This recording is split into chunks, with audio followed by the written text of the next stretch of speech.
hoy el día de hoy formando y capacitándose.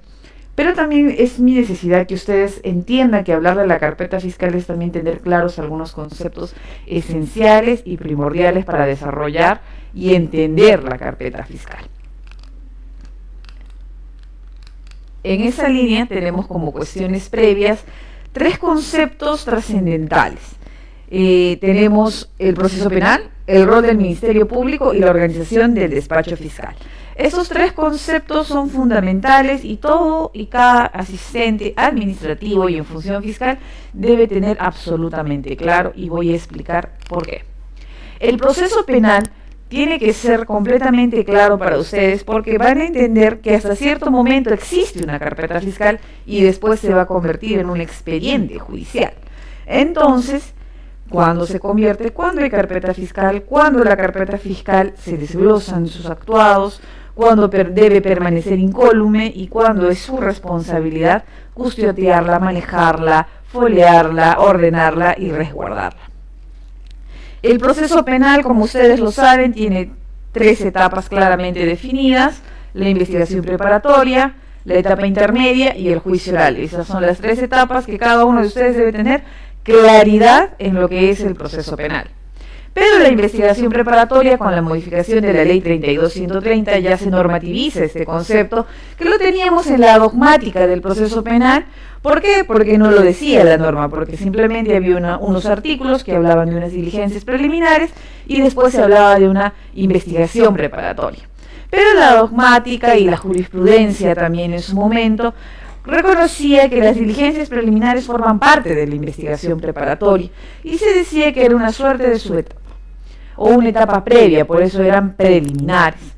Pero esta situación se ve ya esclarecida en este tiempo, porque la ley 32.130 de octubre de 2024 reconoce normativamente que ya no diligencias preliminares, sino la investigación preliminar, que también era así conocida como parte de las denominaciones que daba la jurisprudencia y la doctrina, es una subetapa de la investigación preparatoria. Entonces, normativamente se esclarece que la investigación preparatoria se va a dividir en 2 subetapas: la investigación preliminar y la investigación preparatoria formalizada. En esa medida, queridos colegas, la ley 32.130 no solo nos trae el hecho de dividir las 2 etapas, sino nos trae nuevas formas de desarrollo de la investigación, y eso es importante que ustedes lo tengan presente, porque desde octubre del año pasado la investigación preliminar obligatoriamente se debe llevar en sede policial. Eso significa que la carpeta fiscal se va a trasladar a las dependencias policiales y allí el policía va a ser el que va a custodiar, el que va a armar y el que debe seguir el reglamento de la carpeta fiscal, ¿no? Entonces es por eso que el manejo de la carpeta fiscal ya solo no es un tema que atañe al Ministerio Público, sino también que atañe a la Policía Nacional del Perú, porque en sede de investigación preliminar ellos son los que van a manejar la carpeta fiscal.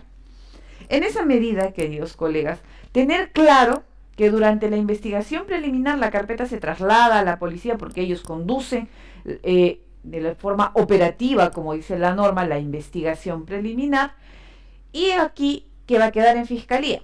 Queda en fiscalía un cuaderno en el cual nosotros vamos a ir recopilando la información como las disposiciones, las comunicaciones policiales y demás, que algunos le denominan un falso, otros le denominan un backup, un cuaderno, etcétera. Sin importar la denominación oficial que tenga esto, ciertamente el asistente en función fiscal respecto de la carpeta fiscal trasladada a la policía guarda un backup de documentación mínima en sede fiscal.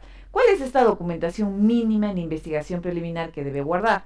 La disposición de inicio de diligencias preliminares, por ejemplo, las comunicaciones a la policía, porque la policía va a informarnos que policía instructor se ha asignado a la causa de investigación, y eso se va a proveer, providencias y disposiciones que se van a emitir dentro de la investigación preliminar deben estar adecuadamente resguardadas en copia en esta carpeta de backup que se queda en el despacho fiscal.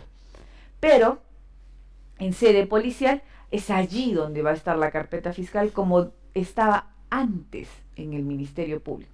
Esto quiere decir que la policía debe guardar de que estén los 200 folios, de que esté cada actuado debidamente glosado y foliado, que cada documento haya sido debidamente anexado, ¿no? Porque recuerden que la policía no tiene esta suerte de providencia del agréguese, ¿no? Un documento que también lo vamos a ver ahora. Pero mínimamente, ¿no? Ellos deben englosar cada documentación que les llega y deben resguardar celosamente la foliatura y correlatividad de estos documentos. Pero sucede, queridos colegas, que la realidad a veces nos sobreborda, así como el Ministerio Público tiene sobrecarga, hoy la policía también enfrenta una sobrecarga porque todas las investigaciones están bajo su conocimiento y no siempre cuando vamos a visitarlos vamos a encontrar una carpeta ordenada. Es por eso que debemos cumplir un rol orientador como demanda. Fuera de toda esta discusión y este tema vinculado a la carpeta fiscal, esta delimitación de investigación preliminar a cargo de la conducción jurídica del Ministerio Público y la ejecución operativa que realiza la policía va a concluir con una decisión. La noticia criminal, como la ven acá, va a ir avanzando con lo que son la investigación preliminar, va a pasar un proceso de calificación que puede ser al momento del conocimiento de la noticia criminal o después de haber dispuesto actos de investigación. Y allí va a pasar una calificación para decidir si formalizo investigación preparatoria o no formalizo investigación preparatoria, o en términos corrientes, archivo el caso. Es allí, queridos colegas, donde la policía va a retornar la carpeta fiscal a la dependencia fiscal para que analice la información que ha llegado y tome una decisión si formaliza o no la investigación preparatoria. En este caso, queridos colegas, tenemos dos caminos. Si nosotros decidimos archivar el caso, pues va a suceder que se va a trasladar a las partes y el agraviado y denunciante tiene la posibilidad de pedir un requerimiento de elevación de actuados, ¿sí? Para que el inmediato superior del despacho que está archivando la causa pueda realizar una revisión de la decisión. Se le puede argumentar también ante esta que hubo defectos de investigación, que no se ha analizado adecuadamente la tipicidad y los hechos, etcétera, argumentaciones más, argumentaciones menos, va a desencadenar que el fiscal superior o confirme el archivo, ordene formalizar o ordene una investigación complementaria, ¿no? Entonces, después de esto, si se decide confirmar, habrá un archivo ya consentido y la causa queda ahí y se archiva. Si ordena que formalicemos, formalicemos, y si nos ordenara de que realizáramos algunos actos de investigación adicionales, entonces en esa medida también se ampliará la investigación y se realizarán estos para emitir un nuevo pronunciamiento, es decir, después de realizar estos actos de investigación que ordena el superior, volveremos a someter a decisión si con estos insumos se puede formalizar o no la investigación. Esto es importante conocer, ¿por qué? Porque el asistente en función fiscal y el asistente administrativo nos acompañan en este proceso. Si bien la policía es quien está ejecutando la investigación a partir de las disposiciones que emana el Ministerio Público y el fiscal, ciertamente hay coordinaciones para participación en diligencias. Hay documentación que a veces no llega a la policía, sino llega a la dependencia fiscal y hay que proveerlas. Vamos a ver que esto que es providencia, doctor, es la primera vez que escucho, lo vamos a ver ahora. Entonces, ciertamente el asistente en función fiscal coadyuva a la labor en esta etapa donde la policía está ejecutando, brindándonos un seguimiento, un control de diligencias, informándonos debida y oportunamente cualquier escrito o documento que ingrese en relación a ese caso, así como también nos permite ir vía disposición, como lo vamos a ver en sus funciones como asistentes en función fiscal y administrativos, ir y revisar lo que está haciendo en la carpeta fiscal la dependencia policial. Entonces, formalizada la investigación preparatoria, la carpeta regresa, esta vez ya no se va a la policía, se queda en el Ministerio Público y el Ministerio Público controla la actuación jurídica y la actuación operativa, ya todo junto, es para el Ministerio Público. Ciertamente esta división del trabajo en sede preliminar y el retorno de la carpeta en investigación preparatoria ha sido ampliamente discutida. Ahora, los que están postulando al Ministerio Público y pretenden acceder a una plaza fiscal, es importante que tengan claridad al respecto, claridad de quién ejecuta la investigación preliminar, qué significa la conducción jurídica y cómo se suscita la investigación preparatoria, si también es esta dinámica dual con la policía o ya no existe esta dualidad. Vamos a dar respuesta a ello. Primero, deben conocer que todo esto ha cambiado con una ley, con la ley 32130 de octubre del 2024. Sí, esto es importante. Segundo, deben entender de que esta ley 32.104 fue materia de denuncia constitucional por parte del Ministerio Público, señalando que desnaturalizaba la función constitucional encomendada exclusivamente al Ministerio Público respecto a la investigación del delito, pues el artículo 158 de la Constitución señala expresamente que el Ministerio Público conduce la investigación desde su inicio. En materia de esta demanda de inconstitucional se emitió una sentencia que se emitió, si no me equivoco, en julio de este año, meses más, meses menos. Julio tengo la cuasi certeza de que se dio en este mes. El Tribunal Constitucional dice, primero, infundada la demanda de inconstitucionalidad. Algunos sensacionalistas dijeron, Ministerio Público perdió, ganó la policía debe conducir. Y otros más prudentes, revisando adecuadamente la sentencia del Tribunal Constitucional, concluyeron válidamente lo siguiente. La sentencia del Tribunal Constitucional no ha dicho de que ganó la policía y quien debe investigar es la policía y que el Ministerio Público no debe meterse. Lo que ha dicho el Tribunal Constitucional en su sentencia, concretamente, es que primero, para declarar la inconstitucionalidad de una ley, esta debe ser manifiestamente inconstitucional y ninguna interpretación de esta que se pueda dar permite estar en armonía con la Constitución. No obstante, advertían que la ley 32.130, bajo una delimitación interpretativa, podía subsistir en nuestro ámbito normativo, y por eso deciden salvar la norma y establecer una interpretación. El Tribunal Constitucional nos dice, en la medida que la ley 32.130 se interprete en los términos de mi sentencia, será constitucional.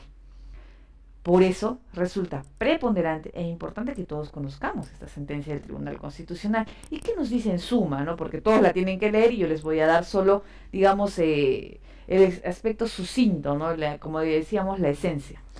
El Tribunal Constitucional dice de que ciertamente la Constitución encarga la investigación del delito al Ministerio Público. Pero la Constitución no es una norma que se desarrolla por sí misma, ¿no? Hay otras leyes que la tienen que desarrollar. Y acude a la ley orgánica del Ministerio Público y dice, oiga, en la ley orgánica del Ministerio Público habla que la investigación preliminar la puede realizar la policía. Entonces, si su propia ley orgánica del Ministerio Público permite esa situación a la policía, no sería inarmónico que la ley 32.130 diga que la policía puede conducir operativamente la investigación. Entonces, ese es uno de sus argumentos más fuertes. Segundo argumento. El segundo argumento dice que la ley 32.130, si bien hay un artículo específico que obliga a la investigación preliminar a que sea en sede policial, ciertamente también el resto de artículos que marcan las modificaciones que se ha hecho al Código Procesal Penal en el marco de la ley 32.130 destacan en muchos de sus puntos y acápites de que la policía no puede actuar sin el mandato fiscal, de que muchas de sus actuaciones están controladas y supervisadas por el Ministerio Público y que su validez depende de lo que el Ministerio Público evalúe. En esa medida, atendiendo que de una interpretación sistemática de los artículos modificados del Código Procesal Penal con la ley 32.130, si se entiende de que la policía no puede actuar sin la orientación, sin la decisión del Ministerio Público, salvo los casos de flagrancia delictiva en los cuales no necesita autorización del Ministerio Público, que es otro escenario, esta ley será completamente válida. Y la conducción operativa en sede preliminar será constitucional. Observaciones a esto. 1. La ley orgánica del Ministerio Público es anterior a la Constitución de 1993. Sin duda, es una ley que necesita ser actualizada y que está en el Congreso hace mucho tiempo esperando ser actualizada. Hay un proyecto de ley de la ley orgánica del Ministerio Público, porque la ley orgánica del Ministerio Público está con la Constitución anterior, con la Constitución que incluso le da facultades de prevención al Ministerio Público, distinto a lo que nos dice la Constitución del 93, que simplemente nos habla de la persecución del delito, la investigación del delito y titular de la acción penal, ¿no? Entonces, que cambia los escenarios, que incluso podría en riesgo la existencia de algunas fiscalías de prevención, por ejemplo, ¿no? Hay algunas interpretaciones que se puedan dar. Pero ciertamente, la ley orgánica del Ministerio Público actual no está derogada, está vigente, tiene algunas modificaciones, actualizaciones, y dentro de su norma sí, efectivamente, actualmente la policía está regulada y con la posibilidad de poder investigar. Entonces, ya queda una tarea legislativa pendiente ahí, sin duda, para el Ministerio Público, pero el Tribunal Constitucional decidió válidamente, dentro del marco de las leyes vigentes, ver si cohesionaba o no, si hacía incompatibilidad, y ciertamente con las normas vigentes no había esa incompatibilidad. Ahora, ¿qué es lo criticable? Lo criticable sigue siendo el hecho de obligar al Ministerio Público a que todas las investigaciones sean en sede policial. Y ese era uno de los cuestionamientos que no se absolvió en la sentencia del Tribunal Constitucional. ¿Y por qué lo digo? Porque ciertamente el Ministerio Público no niega que la Policía Nacional del Perú puede investigar. Esto ya sucedía antes de la modificación de la Ley 32.130, porque había investigaciones en sede fiscal y investigaciones en sede policial. Esto implicaba que el Ministerio Público, evaluando los hechos, discriminaba y en algunos casos derivaba a la policía y en otros casos se los quedaba en sede fiscal, atendiendo criterios de complejidad, especialidad, digamos también a la situación del caso, porque por ejemplo los cohechos policiales resulta un poco paradigmático que lo investigue la policía también, ¿no? Entonces, ciertamente, queridos colegas, ya existía una investigación con la policía. El Ministerio Público en su demanda lo dice claramente, no existe una oposición a que la policía realice actos de investigación que ordene el Ministerio Público haga la ejecución operativa, pero esto no debe ser un criterio a rajatabla para todos los casos, sino debe mantenerse la discrecionalidad en la discriminación de casos de que va la policía y que se quede en el Ministerio Público para que haya un esfuerzo de equipo dual. Tal es así de que se puede equilibrar el peso de la sobrecarga procesal y podamos atender en este equipo, policía y Ministerio Público, la necesidad de acceso a la justicia. Eso no fue absuelto. En la sentencia del Tribunal Constitucional ustedes no van a encontrar una capite que pondere esta situación, que ya la norma anterior la establecía como posibilidad y que esta norma, al establecer la rigidez de que sí o sí todas las preliminares las debe ver la policía, en esa medida no se cumplía, digamos, la satisfacción de esta pretensión dentro de la sentencia del Tribunal Constitucional.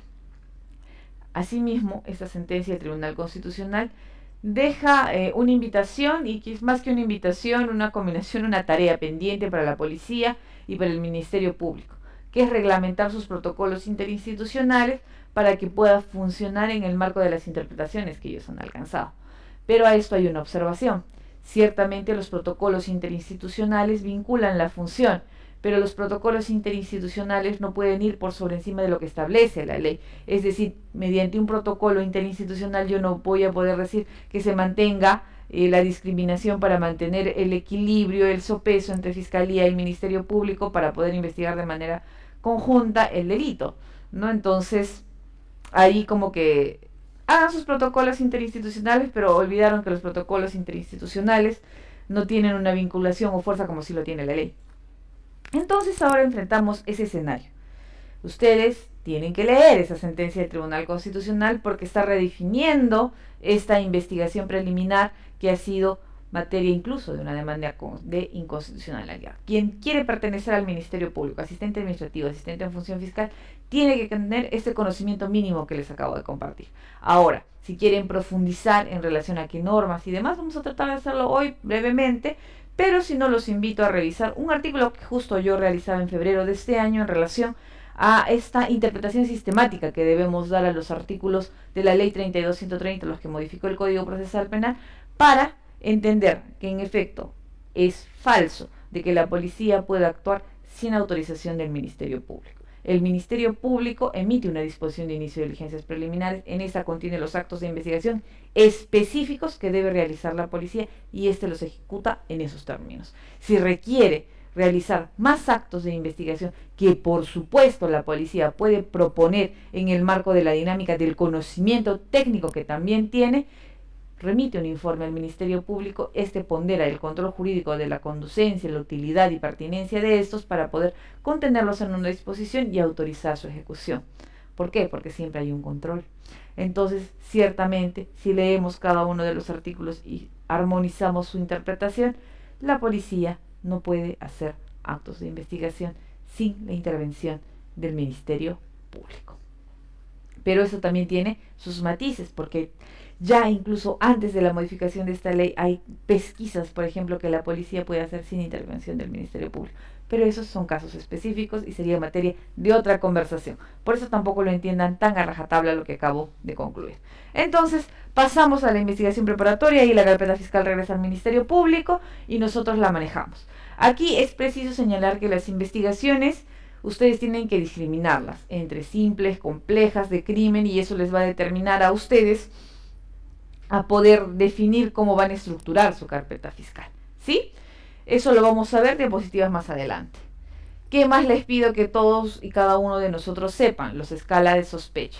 Cómo el conocimiento va evolucionando hasta a una posible condena en relación a la noticia crímenes hasta una sentencia. Siempre les pongo este gráfico del rompecabezas, ¿no? Donde el fiscal va reuniendo las piezas una por una para poder tener la presentación de cómo, cuándo y a quién podemos atribuirle los hechos si tienen connotación delictiva y se merecen una condena.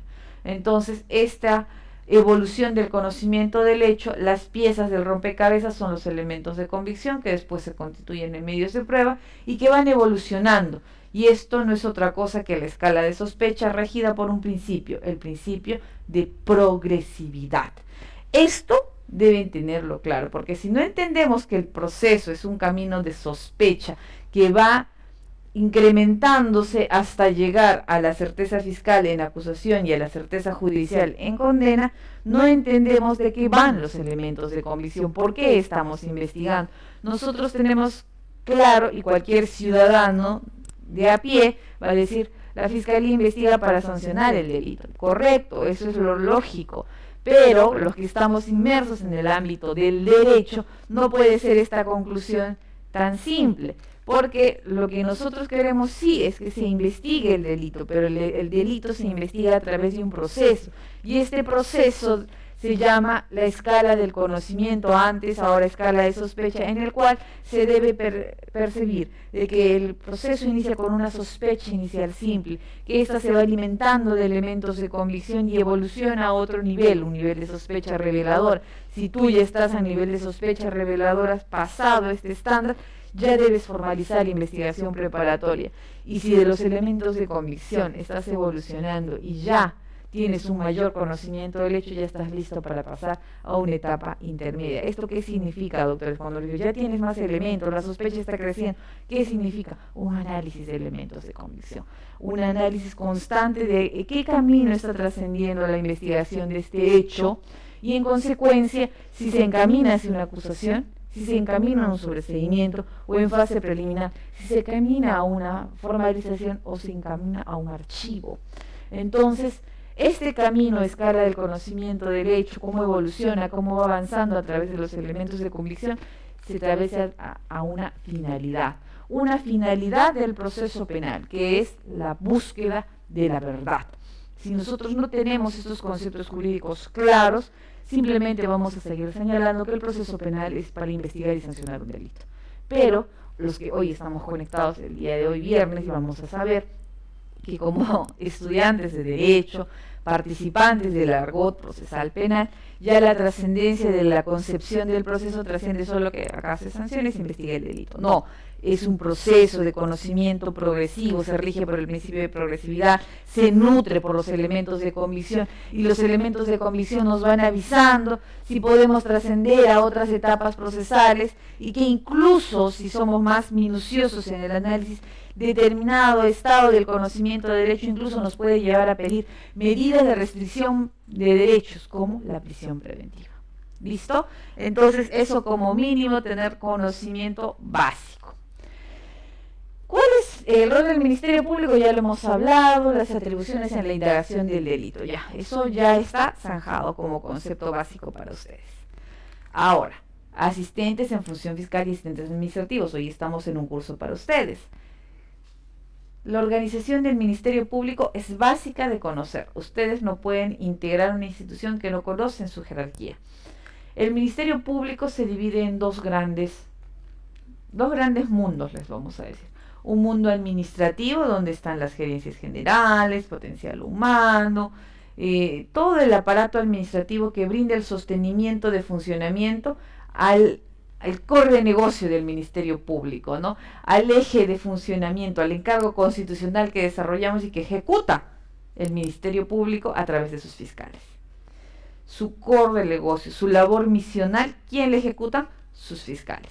Y los fiscales tienen un nivel de estructura organizacional que tenemos que conocer porque primero vamos a ir a una fiscalía provincial corporativa, quizás luego estaremos en una fiscalía superior, sabe si la suerte nos acompaña, estaremos en una fiscalía suprema y finalmente vamos a entrar al despacho de Fiscalía de la Nación. Conocer esto es vital. Si los asistentes en función fiscal no saben dónde están ubicados en esta escala, pues nunca la van a entender. Empecemos. Primero, ¿quiénes están en la base de esta pirámide? Todos los asistentes en función fiscal y asistentes administrativos, sin importar el nivel jerárquico en donde brinden su función. ¿Qué quiero decir con esto? Que asistentes en función fiscal y asistentes administrativos están en la base de la pirámide organizacional porque sostienen administrativamente la labor de todos los fiscales. Van a encontrar fiscales, asistentes en función fiscal y asistentes administrativos en una fiscalía provincial, en una fiscalía superior, en las fiscalías supremas, en la Fiscalía de la Nación. ¿Por qué? ¿Por qué vamos a encontrar asistentes en función fiscal y asistentes administrativos? Porque son el aparato administrativo que coadyuva la labor fiscal. Y la labor fiscal se desarrolla en estos tres niveles. Ahora, ¿significará que el asistente en función fiscal que está en una fiscalía superior tiene un nivel jerárquico superior al que está en una fiscalía provincial? No. Todos los asistentes en función fiscal y administrativos son iguales, tienen el mismo nivel jerárquico, sin importar el nivel en el cual estén brindando su servicio. Esto, tenerlo claro, porque algunos asistentes en función fiscal van a la superior, pierden la brújula y piensan que son hasta superiores del provincial. Claridad y pies en la tierra, queridos colegas. Esto no es así. Listo. ¿Cuál es el primer nivel? La doctora nos hablaba de 3 niveles. Primer nivel está el fiscal provincial con su adjunto. Ese es el primer nivel. Pero en la carrera fiscal es distinto, porque el primer nivel en la carrera fiscal es el fiscal adjunto provincial. Pero estamos hablando en carrera fiscal. En paralelo vamos a hablar del nivel jerárquico. En nivel jerárquico, el primer nivel son las fiscalías provinciales, donde está el fiscal provincial con sus adjuntos. Un segundo nivel están con los fiscales superiores y sus adjuntos superiores. Y el tercer nivel por los fiscales supremos. Ahora, a nivel de carrera fiscal, que es distinto al nivel jerárquico que acabo de hablar, a nivel de carrera fiscal tenemos que el fiscal adjunto provincial es el primer nivel de la carrera fiscal. Y el fiscal provincial y adjunto superior son el segundo nivel de la carrera fiscal. Ojo, fiscal provincial y adjunto superior. Y en el tercer nivel de la carrera fiscal vamos a encontrar al fiscal superior y al adjunto supremo. Y en la cúspide de la carrera fiscal vamos a encontrar a los fiscales supremos. Eso es necesario saberlo. ¿Por qué? Porque yo sé que todos los asistentes administrativos y en función fiscal que hoy pertenecen al Ministerio Público o los que quieren pertenecer a futuro, sin lugar a dudas, un gran porcentaje, por no decir el 90%, quieren iniciar una carrera fiscal. Entonces, no cabe lugar a dudas que un asistente en función fiscal está más proclive a iniciar el primer nivel como fiscal adjunto provincial cumplidos sus 3 años de colegiatura. ¿No? Entonces es por eso que ustedes deben conocer. Y conocer esta jerarquía es importante porque el Ministerio Público es una entidad jerárquica. Entonces sí es un tanto allí, ¿no?, el tema jerárquico, porque debemos obediencia y respeto a la jerarquía, ¿sí? Pero igual tenemos independencia y criterio, ¿eh?, que eso es otra cosa. Conocida la organización del Ministerio Público, vamos a la estructura del despacho corporativo. Voy a cambiar de cámara aquí. Sí, a ver, de paso me llevo un par de plumones. Listo. Vamos ahora por acá. Cuando hablamos de las fiscalías corporativas, y aquí quiero ser bastante clara, antes de la entrada en vigencia del nuevo Código Procesal Penal, la configuración de las fiscalías era bastante independiente. Fiscal, sus adjuntos, sus asistentes, sus AFs. Y todos estos, su mesa de partes, su AA. Cada uno era una islita y así se repetía 1, 2, 3, 4 veces. ¿Sí? Vamos a repetir. Era primera fiscalía, segunda fiscalía, tercera fiscalía. Esa era la configuración.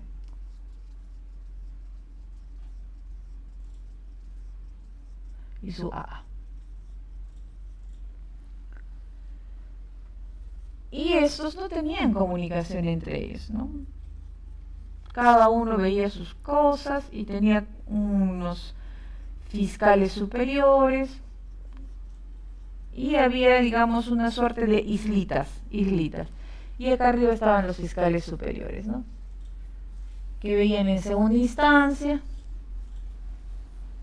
los casos.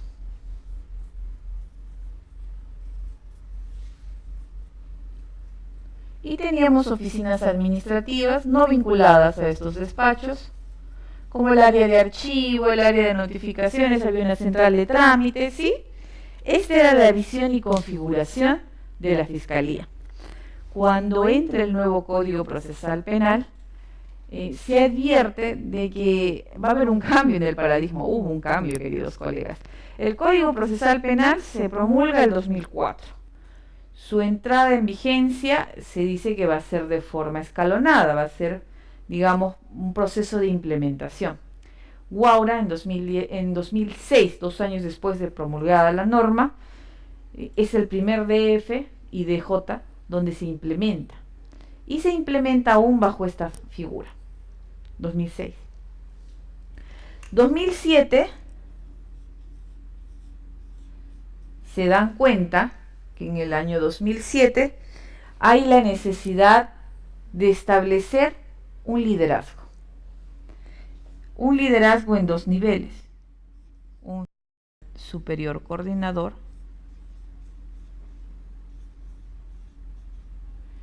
y un fiscal provincial coordinador. Antes, quien ejecutaba estas tareas era el presidente de Junta de Fiscales Superiores y el presidente de la Junta de Fiscales Provinciales. Según nuestro reglamento de organización y funciones, ellos tenían facultades para establecer roles de turno, distribuir cargas, solucionar conflictos de competencia, etcétera, etcétera, etcétera. Pero cuando entra en vigencia el nuevo código, había una disyuntiva. Yo tenía carga en liquidación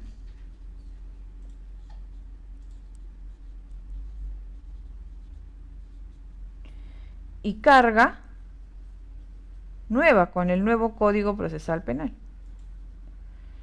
Entonces, se advertía de que esta situación no era sencilla de controlar solo con estas 2 figuras de dirección. Entonces, en el 2017, en una RFN, se establece un nuevo cargo de coordinador. Va a haber un fiscal superior coordinador y un fiscal provincial coordinador, quienes se van a encargar de todo lo del nuevo código. Y no es que el presidente se iba a encargar de la liquidación, ¿no? O sea, ciertamente sí, pero ya iba a realizar una gestión administrativa. Y es que las presidencias tienen gestión administrativa, juramentaciones, proveer de bienes y servicios, etc. Entonces se crean estas figuras, fiscal superior coordinador y fiscal provincial coordinador. Ellos establecían turno y este distribuía carga.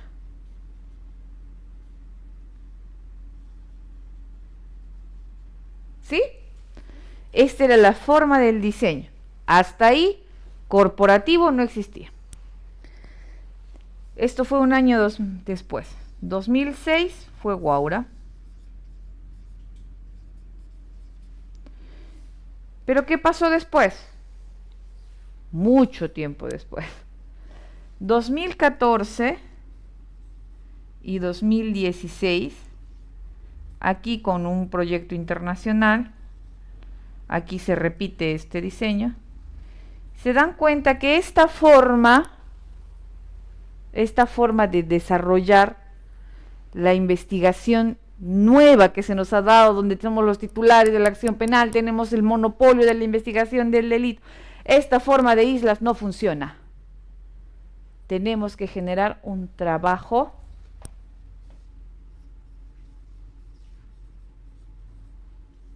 corporativo. Ustedes dirán, ¿quién fue el genio? ¿A quién se le ocurrió hacer un trabajo corporativo? Nada, que vimos a Colombia y vimos a Chile que ya tenían este diseño corporativo, donde sus fiscalías no eran islas, sino eran equipos. Entonces, estas dejaron de ser fiscalías solitas, islas, y pasaron a ser una corporativa. Primera corporativa, y esta tiene un primer despacho y un segundo despacho. ¿Sí? Y esta de acá va a ser la segunda corporativa, su primer despacho y su segundo despacho. ¿Cuál va a ser la diferencia entre estas? Que esta tiene una mesa de partes conjunta, este tiene su propia mesa de partes,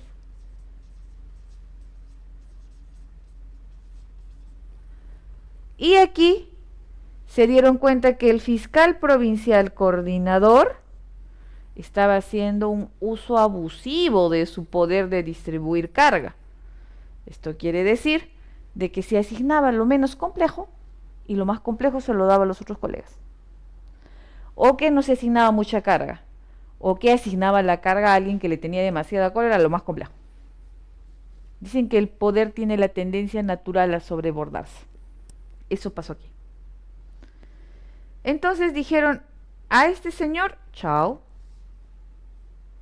¿Por quién lo vamos a sustituir?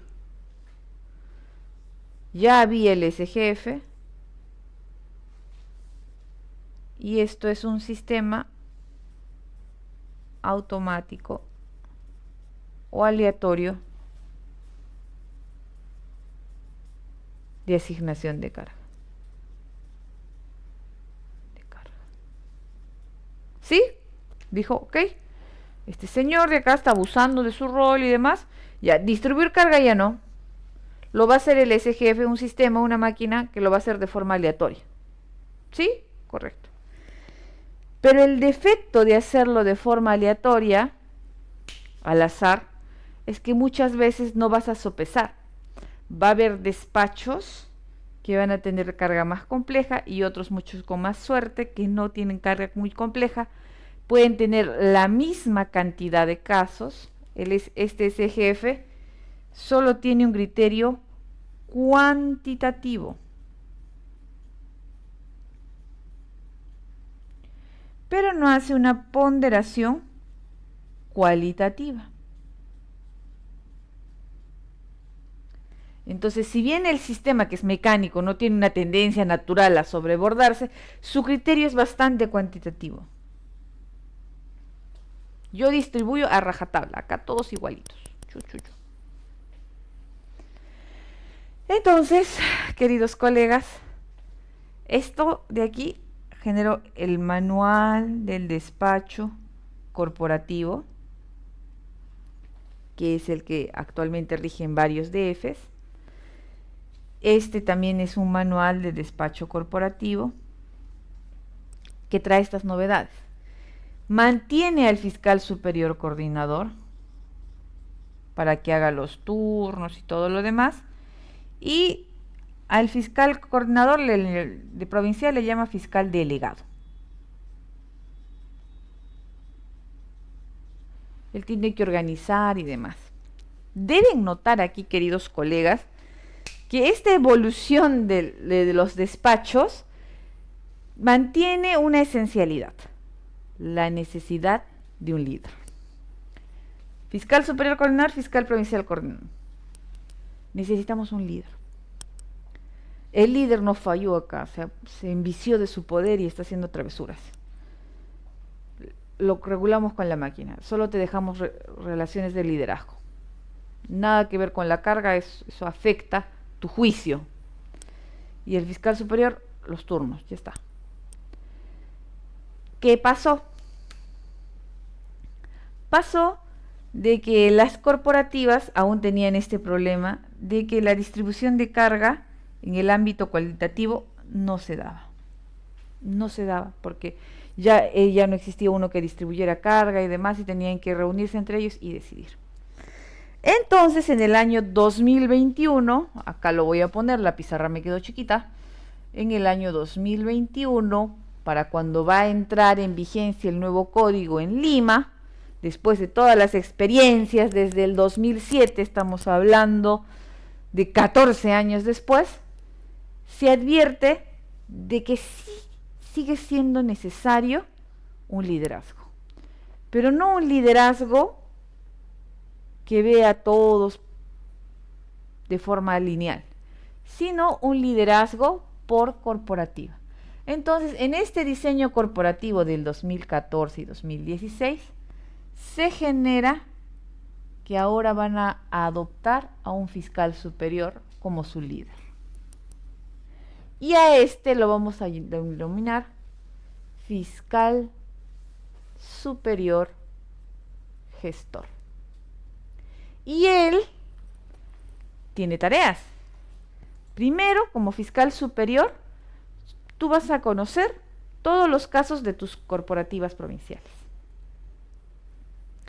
Vas a unificar criterios, vas a distribuir carga, vas a establecer roles, vas a establecer turnos, vas a liderar como fiscal superior y órgano jerárquico a todas las provinciales, porque a ti sí te van a hacer caso como fiscal superior y vas a hacer el nuevo rol de liderazgo. ¿Sí? Y el fiscal superior gestor tiene esa tarea, esta redefinición. Pero ahora viene la mala noticia. La mala noticia es que este modelo de acá sigue vigente.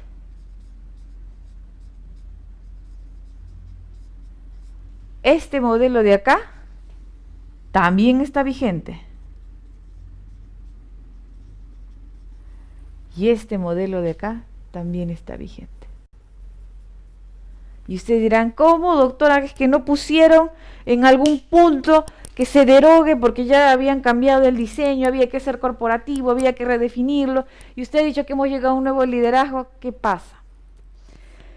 Pasa que para pasar de este esquema del 2007 al 2014 al 2016 con un nuevo sistema se necesita presupuesto.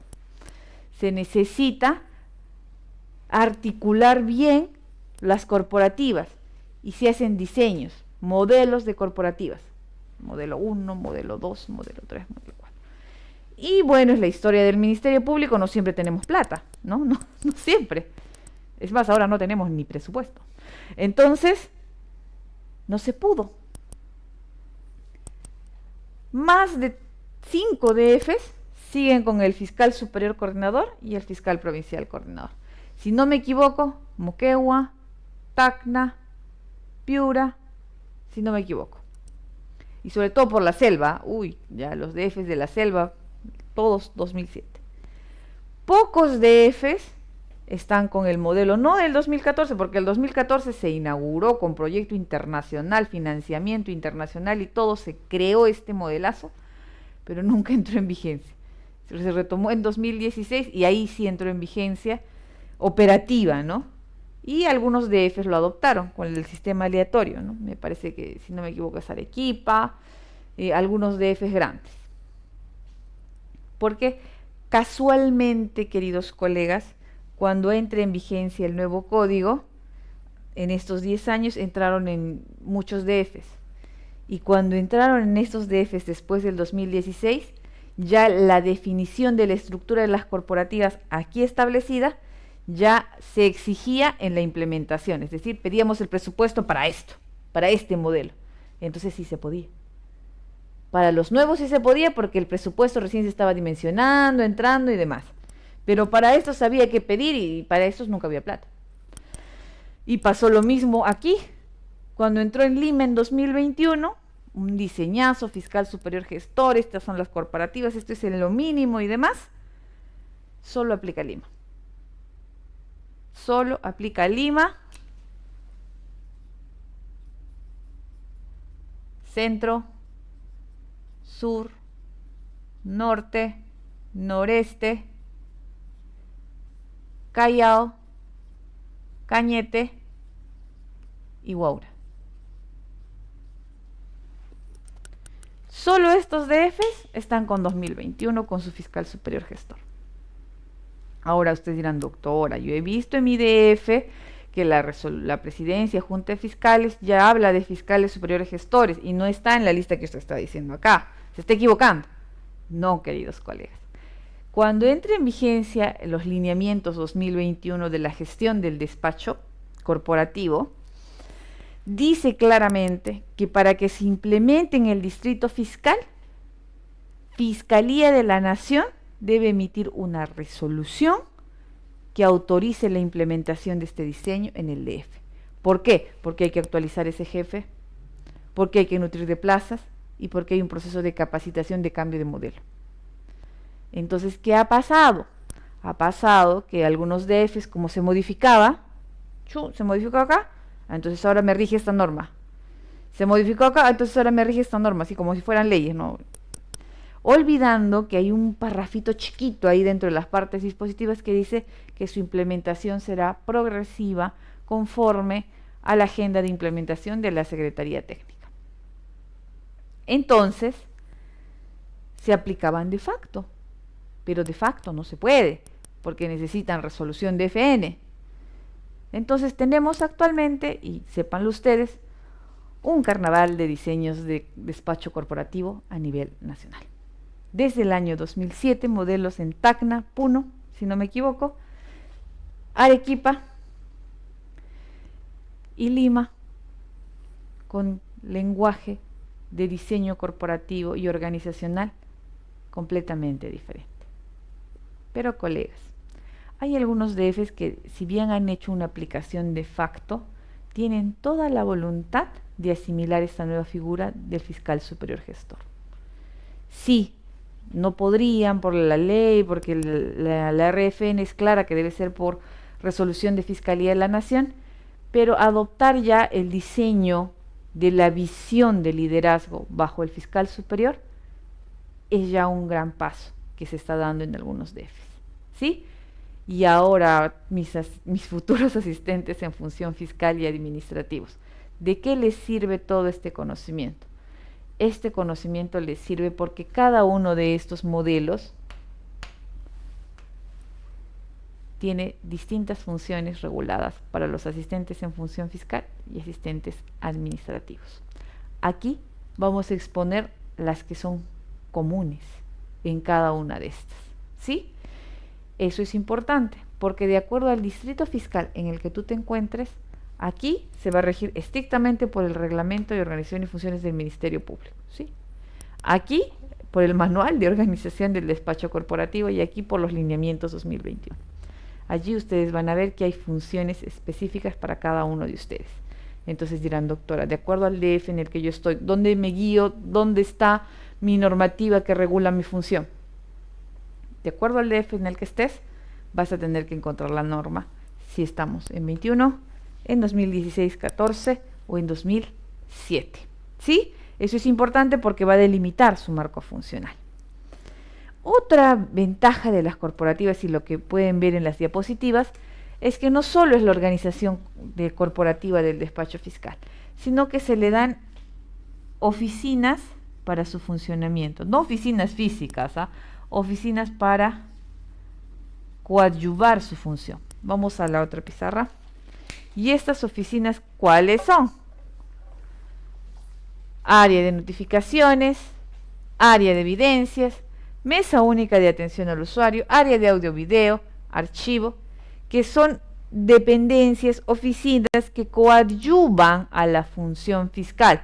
Yo quiero internar, hoy día fui a una escena del crimen, levanté un arma, ya lo mandé a peritaje, ya me lo regresaron, está en cadena de custodia, ¿qué hago? ¿Qué hago?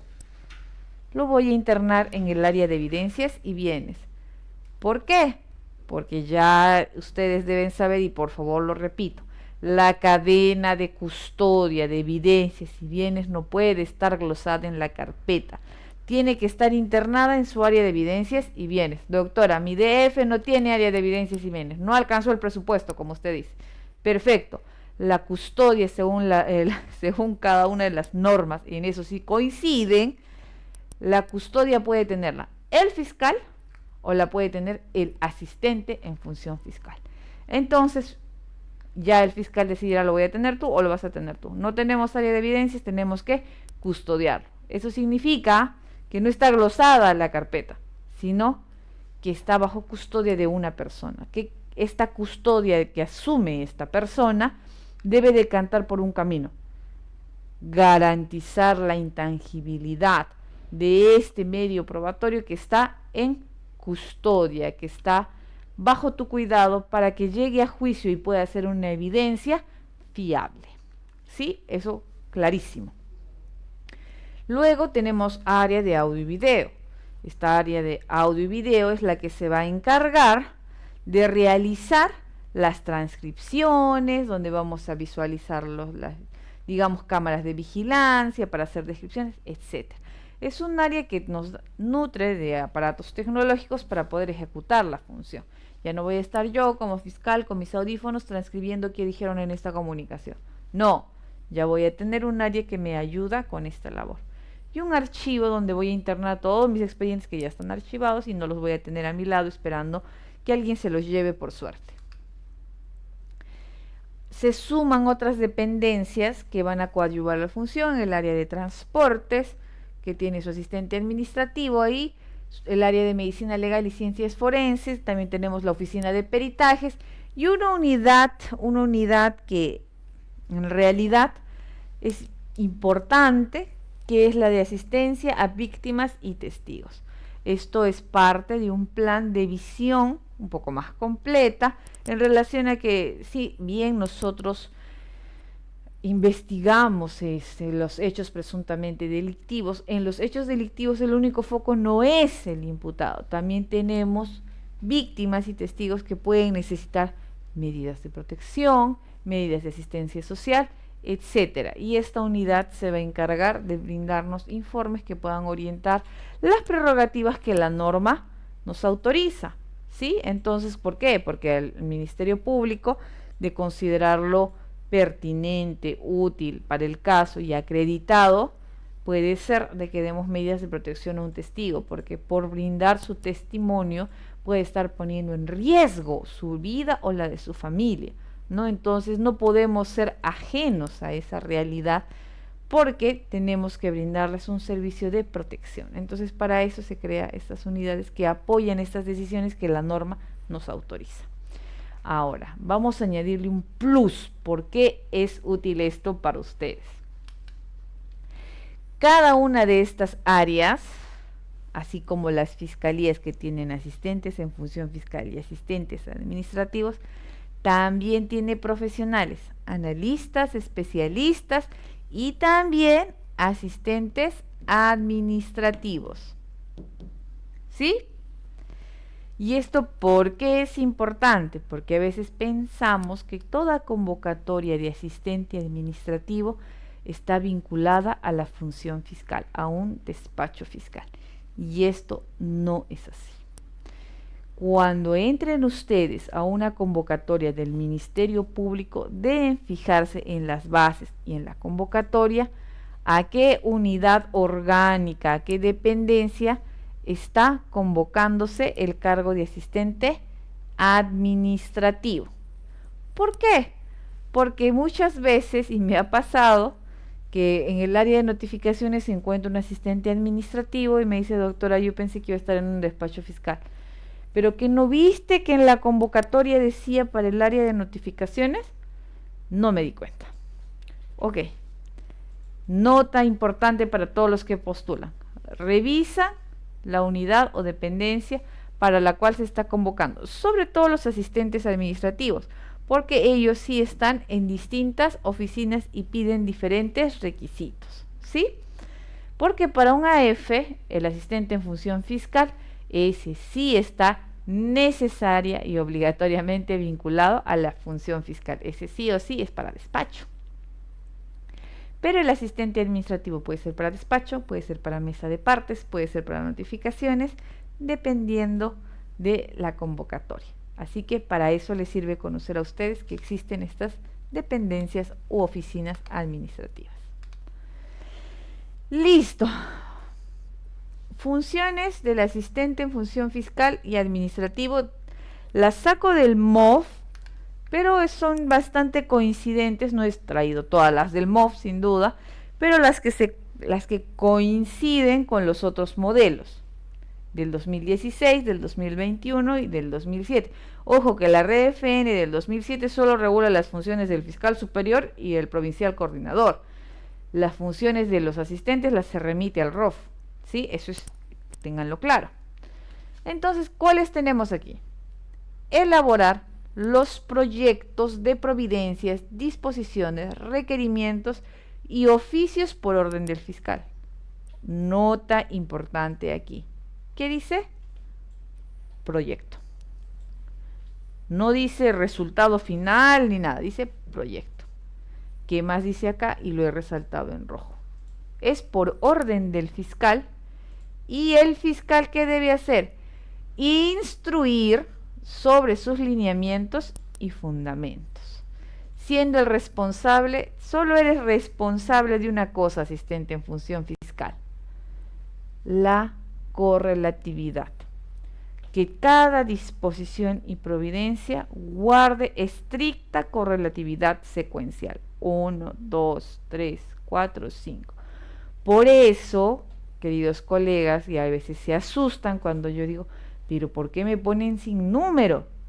¿No? Eso para el fiscal no es problema. Responsabilidad funcional, ¿para quién es? Para el asistente administrativo y asistente en función fiscal. Asistente en función fiscal, esencialmente, directamente con él. Entonces sean celosos de sus numeraciones, ¿sí? Que sea correcta y eviten esas providencias, disposiciones sin número. Listo, ¿qué más haces? Coadyuvas en la recopilación, procesamiento y análisis de información de los casos por orden del fiscal, bajo su supervisión. Coadyuvas a la recopilación, procesamiento, te podemos enviar, anda, recógeme este documento. Procesamiento, analízame estos documentos que me han remitido y hazme un resumen. Análisis, tengo acá todos los levantamientos del secreto de las comunicaciones, acá están los Excel, donde dice que fulanito se ha comunicado con tales números, identifícame las llamadas relevantes. Doctora, ¿cuáles son las llamadas relevantes? Todas aquellas que se registren de entre el número tal y el número tal. Correcto. Y me hace un cuadrito. Analiza. Luego, gestiona, recaba información por orden verbal o escrita del fiscal. Anda, dame seguimiento a la policía, ¿en qué está? ¿Cómo va mi caso? ¿Cuándo me va a programar la diligencia? Gestiona. Y esto es muy importante porque a veces dicen, ay, pues el fiscal que actualice su SGF. No, no, no. El SGF es responsabilidad del asistente en función fiscal. Si el SGF está desactualizado, quien va a responder es el asistente en función fiscal. Ingresa, verifica la información de los casos en el sistema de gestión fiscal y lo mantiene actualizado. Si el SGF no está actualizado, válidamente el fiscal puede remitir copias al órgano disciplinario del Ministerio Público. Conformar, organizar, cuestionar, foliar y clasificar según su estado las carpetas fiscales, los cuadernos y anexos que se requieran. ¿Qué es esto? La custodia de las carpetas fiscales. Aquí está. El asistente en función fiscal las conforma, glosa los documentos, los organiza, tiene que haber una correlatividad, custodia, no se te tiene que perder, lo tienes que foliar, lo tienes que clasificar según estado. Ahorita vamos a ver. Clasificar según estado es que yo no tengo mis carpetas fiscales amontonadas acá, todas ahí entre archivo, ahí Dios sabe cómo estén. No, clasifícalas. Estas carpetas están en preliminar, estas carpetas están en preparatoria, estas carpetas en intermedia y estas en juicio. Clasifica, ordénate, establece un sistema para esto. Entregar los depósitos administrativos, vouchers. Esto es cuando tenemos, por ejemplo, reparaciones civiles. Usualmente en las fiscalías se da que en lo que es el proceso de omisión de asistencia familiar se celebran algunos principios de oportunidad y el deudor alimentario se compromete a hacer depósitos o a entregar ahí en la fiscalía los montos, ¿no? Esencialmente depósitos. Entonces el asistente en función fiscal el fiscal los recibe por acta y por orden del fiscal puede entregarlos a la señorita. Y ahora te entrego y no hago nada. No, haz tus actitas, tus actas de recepción, sé cuidadoso, sé meticuloso. ¿Qué más tienes que hacer? Y aquí está el tema de la cadena de custodia. Custodiar las evidencias y bienes relacionados con los casos, asegurar los documentos hasta su remisión a la oficina correspondiente. Puedes tener una cadena de custodia en tus manos, puedes. También el fiscal lo puede hacer. Ya es decisión de cada colega si le encarga o no esta función, porque una evidencia no es cualquier cosa, ¿sí? Apoya en la redacción de actas bajo dirección del fiscal y elabora y mantiene actualizada la agenda fiscal. ¿Qué es la agenda fiscal? Está en el SGF. ¿Qué diligencias tenemos en sede fiscal? Si tenemos audiencias, si son de control de acusación, de juicio, ¿de qué son? Apoyar al fiscal en la recepción de denuncias verbales, genera cédulas de notificación, citaciones, encargándote de su notificación. Apoyas en labores del turno fiscal conforme a las necesidades de servicios, certificas copias, no te olvides, tienes posibilidad de certificar copias y aquí te voy a decir algo importante. Cuando certificamos copias, tenemos que ver que el documento que estamos certificando, esta copiecita, al frente tenemos el original. Sí, y solo si tengo el original, certifico que la copia es idéntica al original. ¿Qué pasa si tengo una copia certificada y una copia simple? Yo puedo certificar esta copia simple diciendo que este es el original cuando solo tengo a la vista la copia certificada. La respuesta es no. No hay copia certificada de la copia certificada. La copia certificada es solo si tengo el original y esta copia es idéntica al original. Y certifico, porque cuando tú certificas copias, no estás haciendo cualquier cosa, estás dando fe pública a un documento. Estás diciendo de que tú, que tienes la potestad de certificar, estás viendo que este documento es igual al original y por eso lo certificas.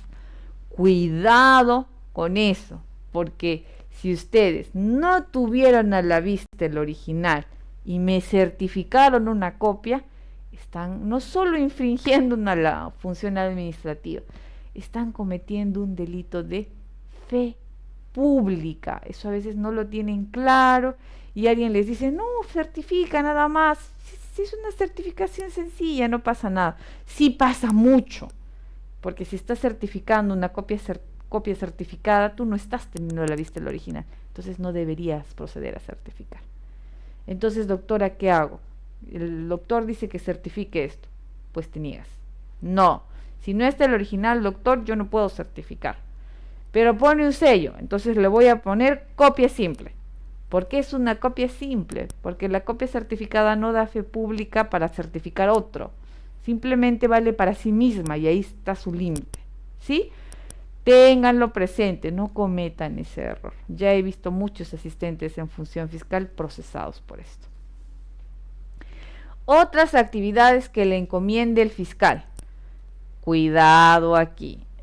Esto parece un número abierto así. Otras actividades que me encomienda el fiscal. Hazme mis gastos operativos, hazme mi asistencia, hazme, no sé, ordéname acá mis temas personales.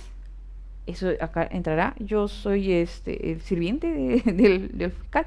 No, el asistente en función fiscal lo único que hace es coadyuvar a todo aquello que esté vinculado con la función fiscal. Agenda fiscal, diligencias, carpeta fiscal y demás. No le debes hacer los gastos operativos, no le debes hacer la asistencia.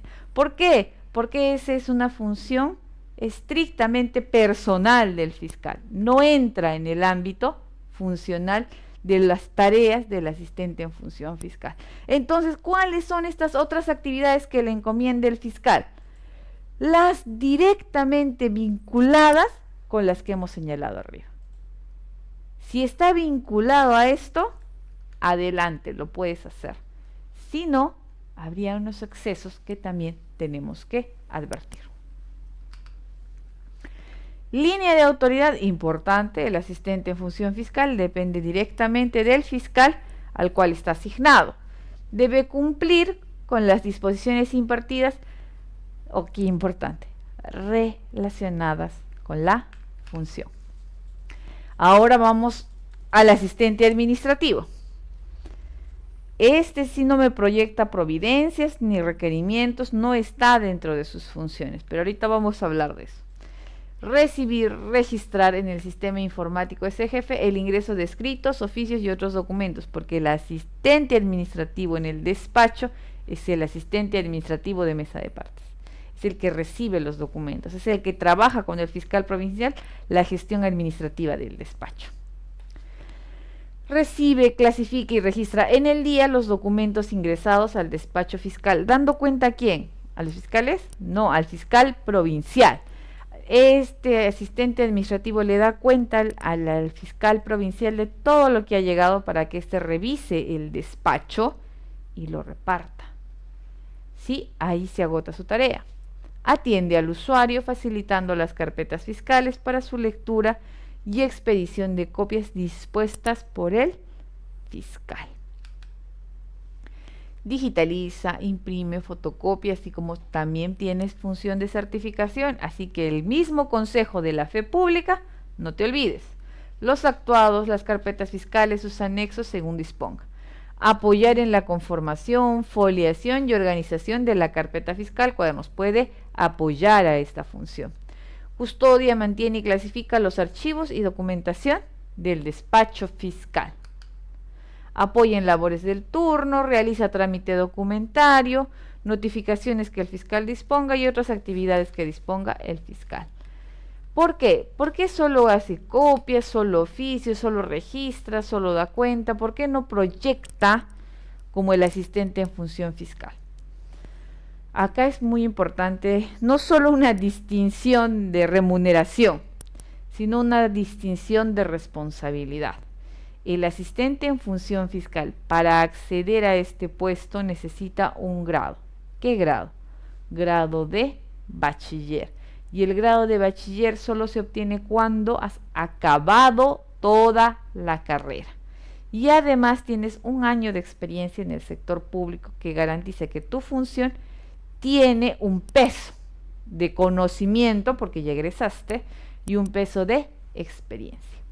Ahora, el asistente administrativo, ¿cuál es su condición para ingresar? Octavo ciclo de la carrera de Derecho. Con octavo ciclo de la carrera de Derecho, ya puedes ser asistente administrativo. Y si eres asistente administrativo, se dan solo estas funciones. ¿Por qué? Porque todavía no tienes el nivel de especialidad que sí lo tiene un egresado. Doctora, ¿eso significa que yo no puedo postular si soy egresada a asistente administrativo? No. Si tú eres egresada, bachiller y demás, y no tienes el año de experiencia, puedes iniciar como asistente administrativo. Quien tiene lo más, tiene lo menos. Evidentemente, ya pasaste por octavo ciclo y cumples el requisito, así que sí puedes postular, no hay ningún impedimento para poder tener el año de experiencia para pasar a asistente en función fiscal. Entonces, queridos colegas, pero el asistente administrativo, por el nivel de exigencia del perfil, no se le puede exigir otras funciones. Exigir. Ahora vamos a la realidad. La realidad es que muchos asistentes administrativos sí proyectan y sí se les pide proyectar. ¿Por qué? La realidad de la sobrecarga procesal y también la necesidad de aprendizaje, porque los asistentes administrativos están en un proceso de aprendizaje, de crecimiento, de poder aprender a hacer y desarrollar la carrera, aprendiendo a proyectar, no solo haciendo oficios y fotocopiando, es un proceso natural. Pero el asistente administrativo no tiene esa obligación. Significa que el proyectar una disposición, un requerimiento, como sí lo hace el asistente en función fiscal, es un acto de liberalidad de esta persona, ¿sí? Es realmente un acto voluntario.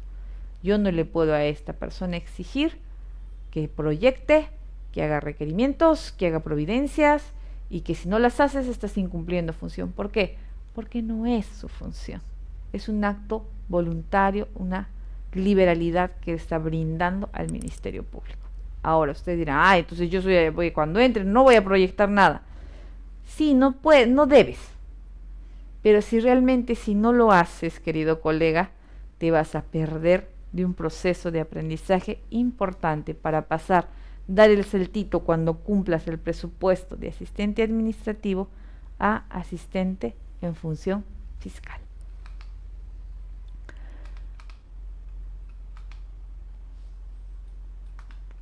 Listo, vamos a hablar del sistema de gestión fiscal rapidísimo, porque este sistema de gestión fiscal es necesario conocer. ¿Por qué es necesario conocer? No solo porque es tu asistente en función fiscal y administrativo, es parte de sus funciones registrar información ahí, sino que ciertamente el sistema de gestión fiscal está configurado, está diseñado, está pensado para poder sistematizar la información, para poder facilitar el conocimiento de qué es lo que está ocurriendo en la carpeta fiscal.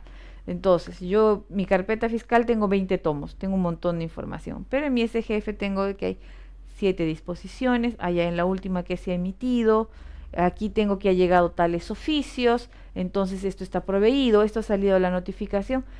Facilita, es un sistema que facilita, sistematiza, brinda información pronta y rápida respecto a la carpeta fiscal.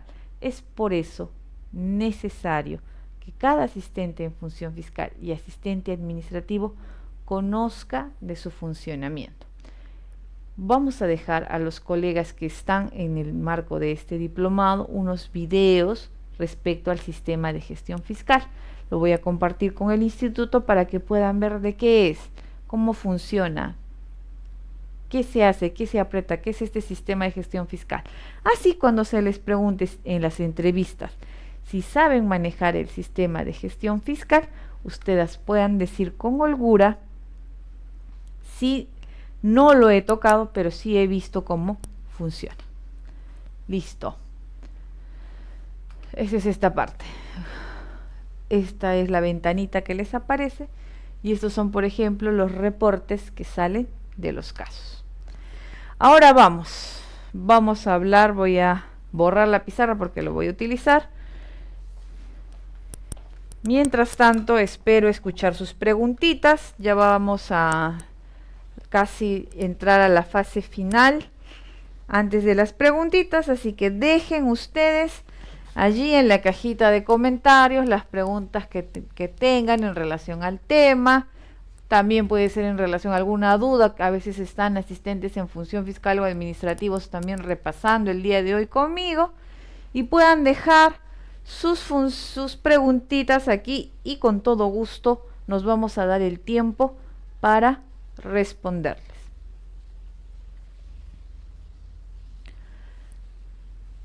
A ver, que usé toda la pizarra. Listo. Documentos fiscales. Voy a estructurar aquí cada uno de ellos. Listo. En los documentos fiscales tenemos las providencias, las disposiciones y los requerimientos. ¿Dónde está esto? Y le puse ahí recursos incluso. Pero la norma procesal solo reconoce en el artículo 122 del Código Procesal Penal, reconoce estos tres documentos: providencias, disposiciones y requerimientos. ¿Dónde tenemos más cantidad de estos documentos? En la investigación preparatoria, porque hay una gran actividad que despliega el Ministerio Público y que necesitamos emitir bastante documentación. En la etapa intermedia solo hablamos de requerimientos y una que otra providencia, y en juicio oral pues ya nada, solo recursos. ¿Por qué? Porque si me dan una sentencia absolutoria yo presentaré un recurso de apelación, por ejemplo.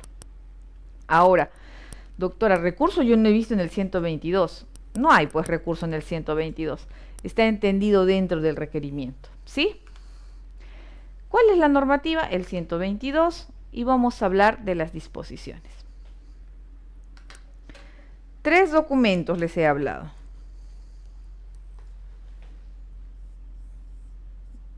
Disposiciones,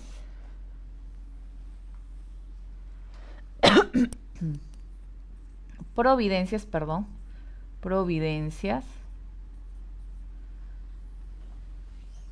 y requerimientos.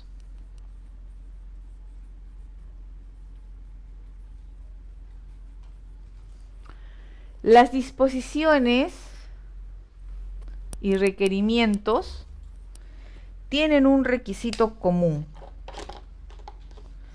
¿Cuál es este requisito común?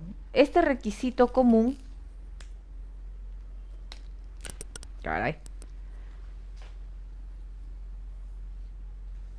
este requisito común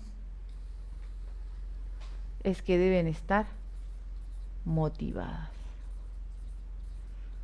Y la motivación no es otra cosa que la justificación de la decisión.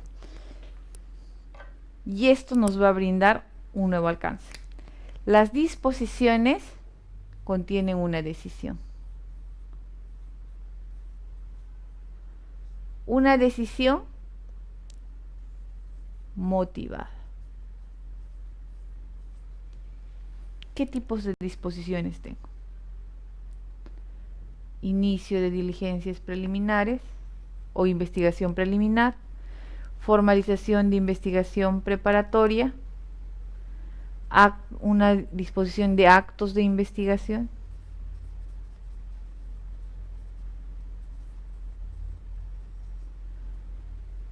donde resuelvo pedidos. ¿Qué pedidos le pueden hacer al fiscal? Pedidos como nulidades,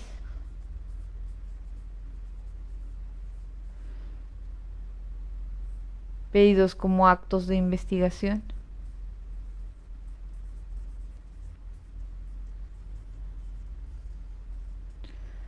o elevación de actuados también.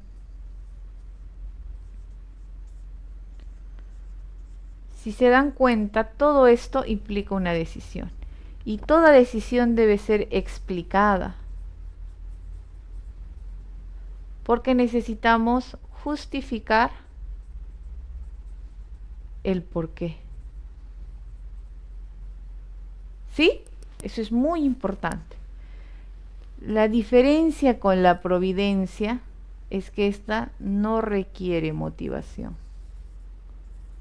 ¿Por qué? Me dirán, doctora, ¿por qué no requiere motivación? Porque su destino es de mero trámite. Agréguese, reitérese,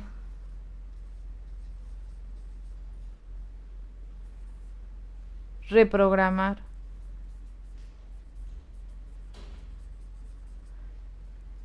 tener por apersonado,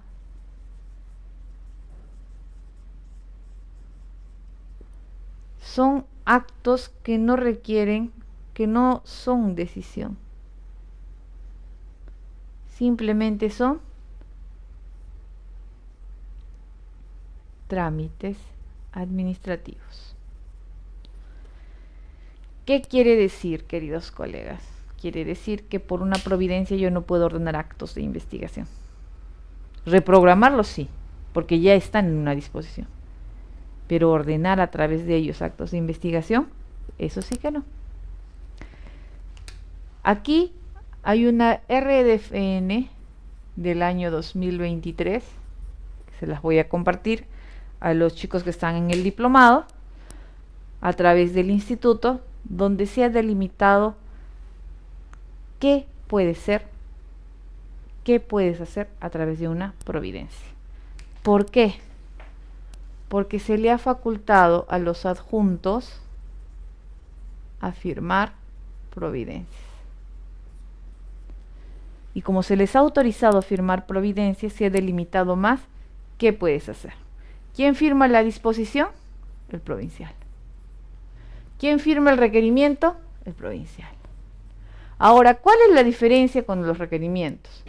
Este está dirigido probablemente al imputado, al agraviado. Pero este está dirigido al juez. Yo aquí a través de un requerimiento pido algo. ¿A quién? Al juez. ¿Qué tipo de requerimientos pueden ser? Levantamiento del secreto de comunicaciones, levantamiento del secreto bancario, prisión preventiva, detención preliminar, allanamiento. Y si les pregunto, ¿qué tienen en común cada una de estas medidas? Tienen en común que restringen derechos fundamentales.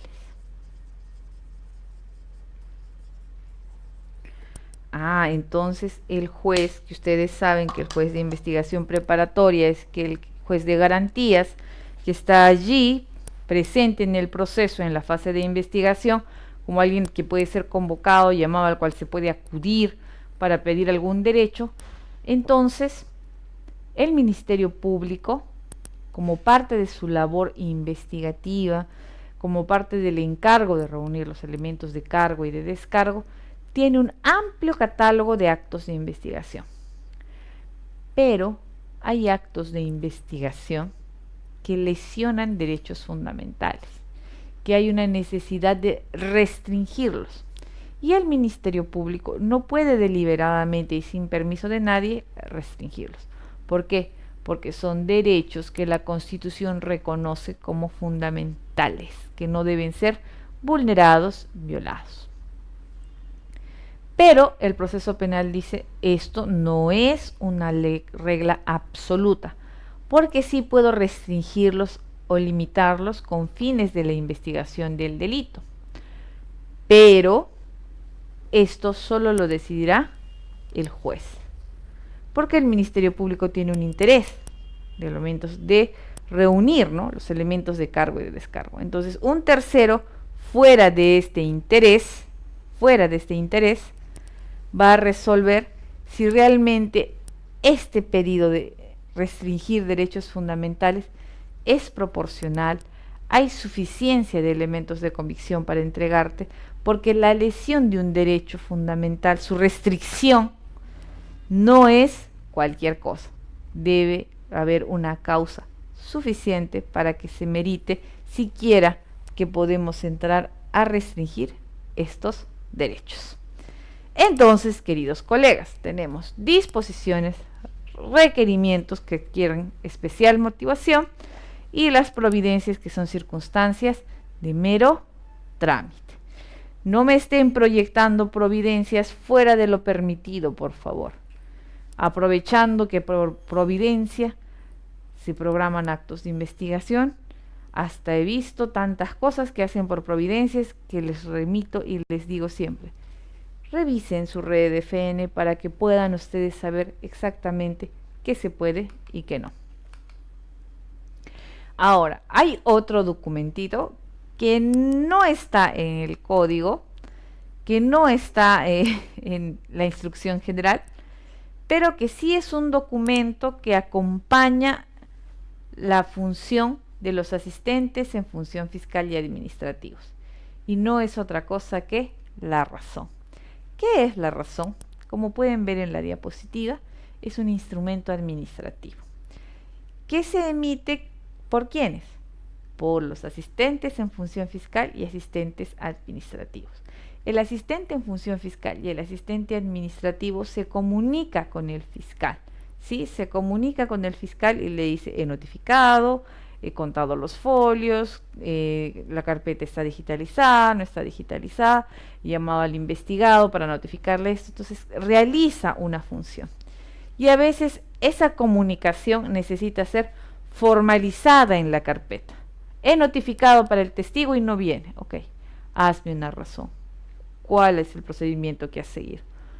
Porque como fiscal tengo que tomar una decisión. Si el testigo no ha venido y está bien notificado, voy a ejecutar un apercibimiento de traerlo compulsivamente, probablemente. Entonces necesito una información. ¿Y esa información quién la va a introducir? El asistente en función fiscal o administrativo. ¿A través de qué documento? De la razón. Entonces ustedes emiten razones, ¿no? Donde informan circunstancias de tramitación del proceso relevantes para una decisión. Y ahora, siendo las 9:07, ustedes ya han conocido todo lo mínimo que deben saber. Proceso penal, jerarquía, sus funciones, qué documentos hay, y todo esto les va a servir ¿para qué? Para manejar su carpeta fiscal, que es el tema con el cual vamos a cerrar. Primero, tiene normativa. Antigua, pero tiene. ¿Cuál es esa normativa? El reglamento de la carpeta fiscal. Existe un proyecto de modificación de ese reglamento, de actualización, ¿sí? Pero actualmente esta RFN de 748 del 21 de junio del 2006 todavía está vigente. Entonces, voy a tomarme unos segunditos aquí para borrar esto, porque para hablar de la carpeta fiscal necesitamos distinguir no solo el proceso penal, no solo qué documentos se emiten, no solo qué oficinas, dependencias y todo lo que hemos hablado en estas casi 2 horas que estamos conectados en un viernes por la noche. Necesitamos conocer algo muy importante. ¿Qué es esto? La investigación de hechos de connotación delictiva no es lineal o uniforme. ¿Qué quiero decir con esto? Que tenemos hechos de connotación delictiva que tienen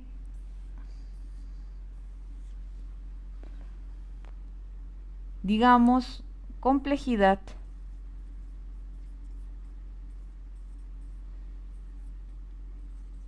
simpleza o de crimen organizado.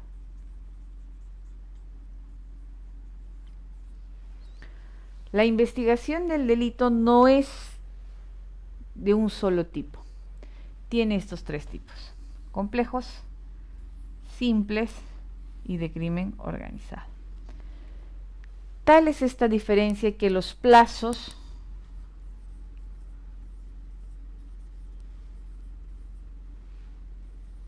son completamente distintos. Meses, días. Uy, acá se ve feo, me borró bien.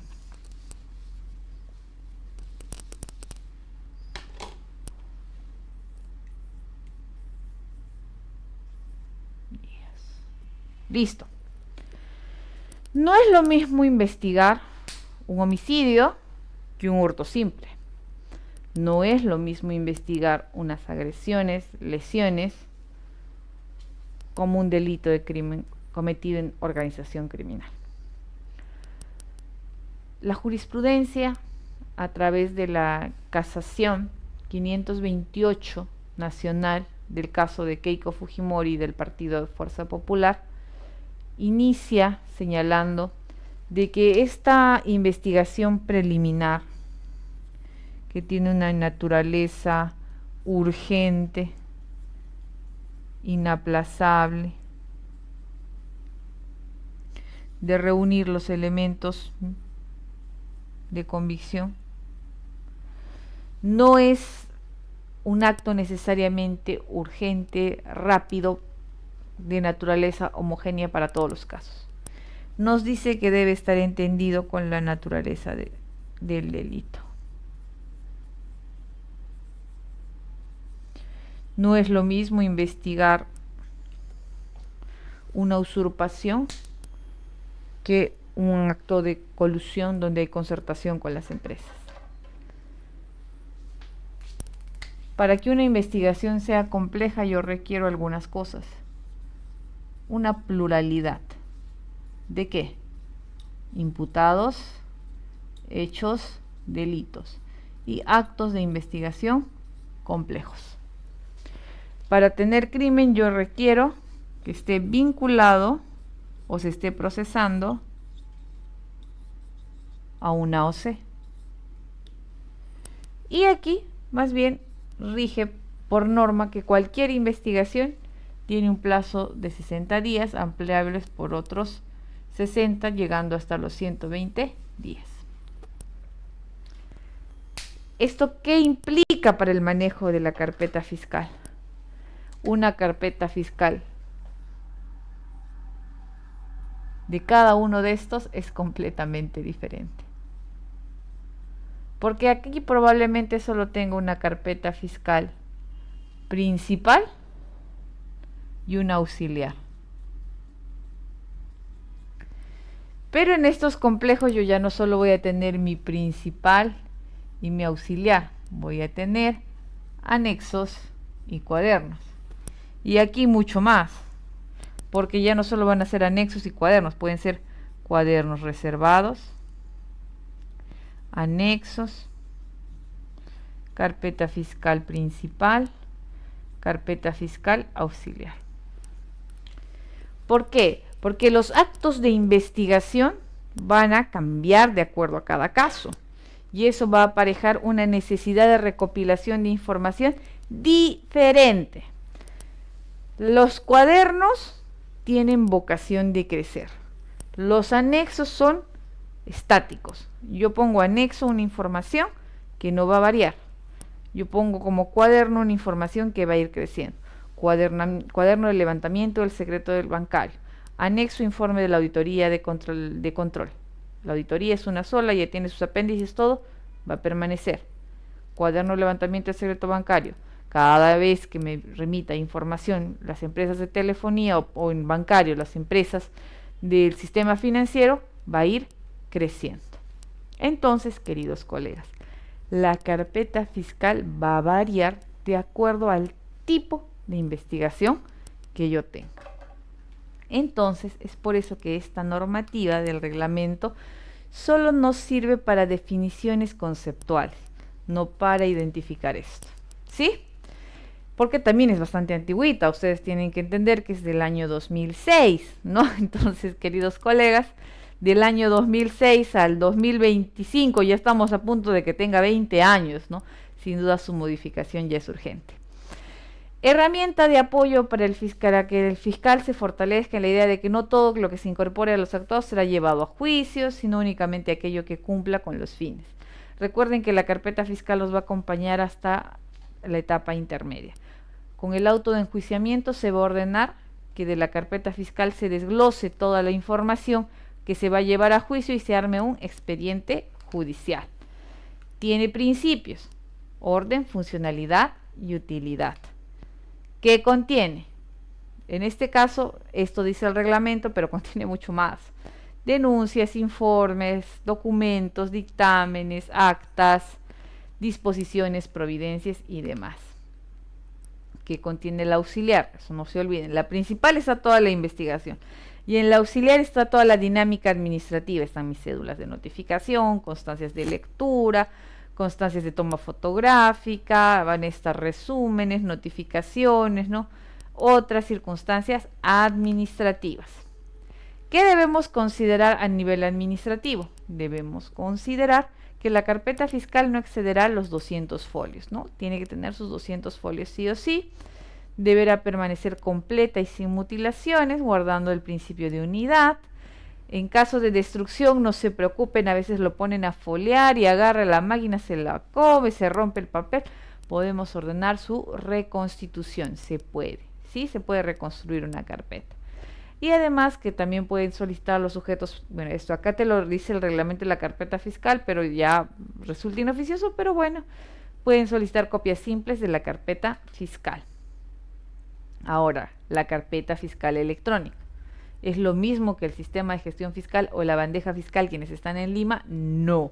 La carpeta fiscal electrónica es un proyecto administrativo. Incluso ha sido materia de discusión del ministro de entonces de Justicia.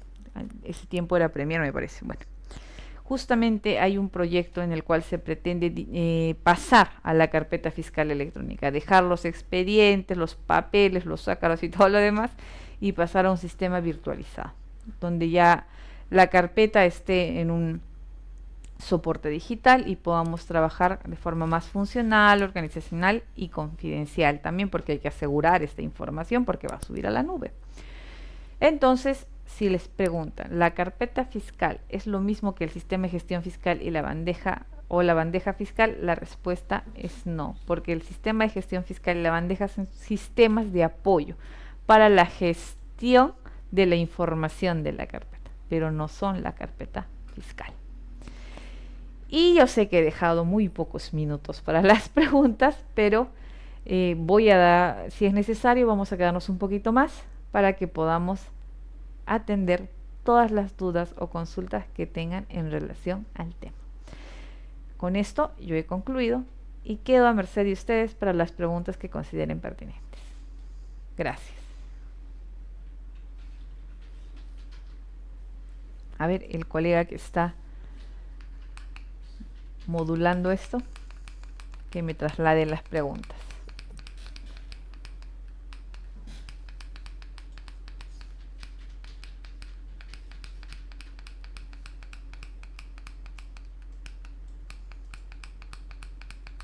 No hay preguntas entonces. Sí hay preguntas. Ah, ya, sino que el colega está tomando un poco de aire para decir tantas preguntas que hay Ajá. en la sesión. Doctor, muy buenas noches. Y ahora, Sí. siguiendo con el itinerario de las clases, vamos a ingresar a la ronda de preguntas, por lo cual a los colegas participantes se les anima a que puedan realizar sus preguntas de manera oral. Para ello deben levantar la mano y yo le doy acceso para el audio y asimismo vamos a seguir con las preguntas de manera escrita también. Ya está, tenemos unas preguntas de manera escrita, vamos a Listo, solearlas esas te escucho. y hasta que los se animen a realizar sus preguntas de manera oral. Correcto. Primero tenemos la pregunta de Giselle Ceballos. Dice, ¿el asistente administrativo puede ir a las instituciones a recabar información o ir a presentar oficios? ¿Y quién le puede reemplazarlo en su ausencia en la mesa de partes? Bien, siempre en los trabajos del despacho vamos a ir por principios de gestión pública, ¿no? De colaboración. En este caso, si el asistente administrativo es enviado para realizar algunas gestiones administrativas propias del despacho, inmediatamente deben cubrir sus tareas de atención los asistentes en función fiscal.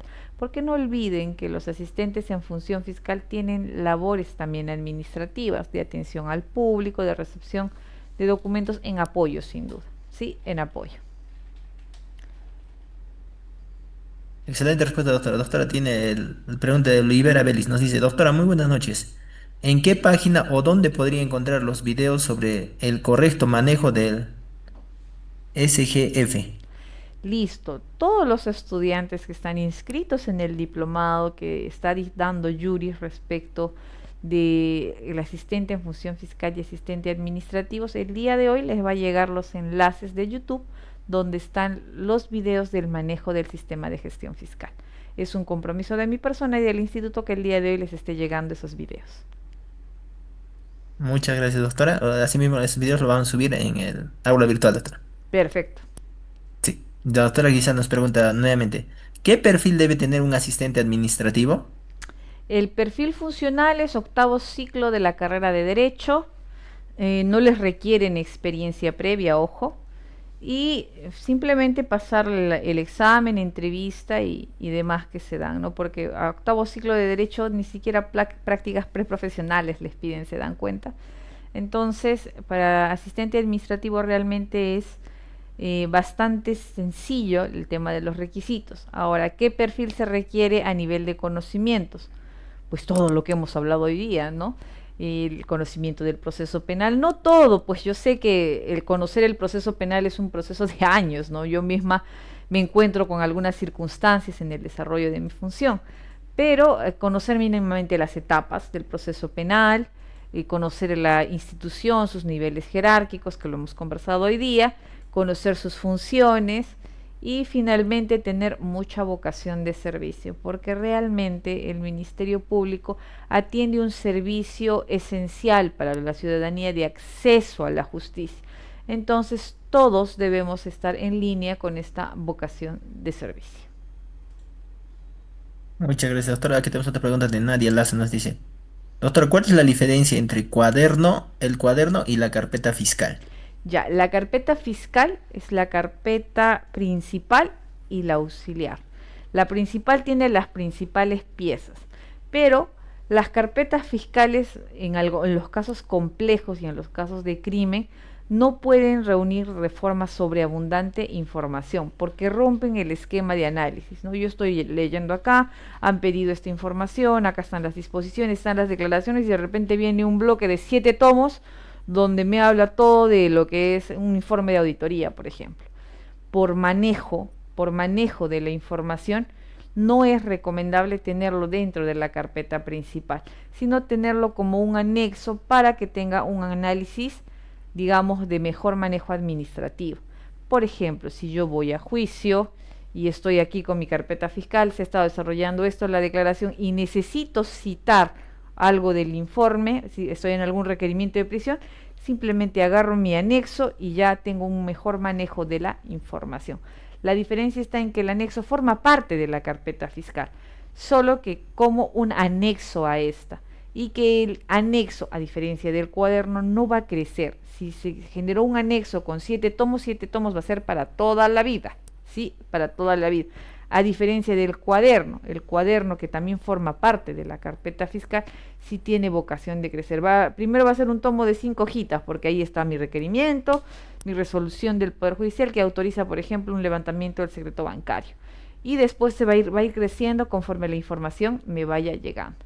Tanto el anexo como la carpeta como el cuaderno forman parte de la carpeta fiscal.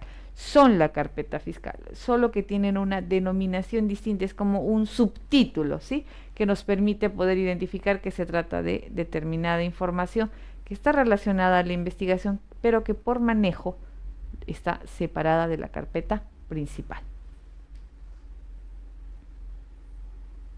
Muchas gracias, doctora. Acá tenemos otra pregunta de William Fidel. Nos dice, doctora, en mi experiencia como en una entidad pública consistió en redactar documentos, resoluciones, memorandos y oficios y revisión de expedientes. Todo ello en materia tributaria.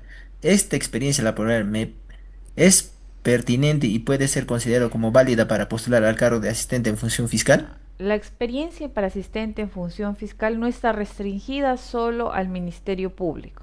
La experiencia de un año en sector público, dice el perfil, quiere decir que puede ser en cualquier entidad del Estado, donde se haya brindado servicio.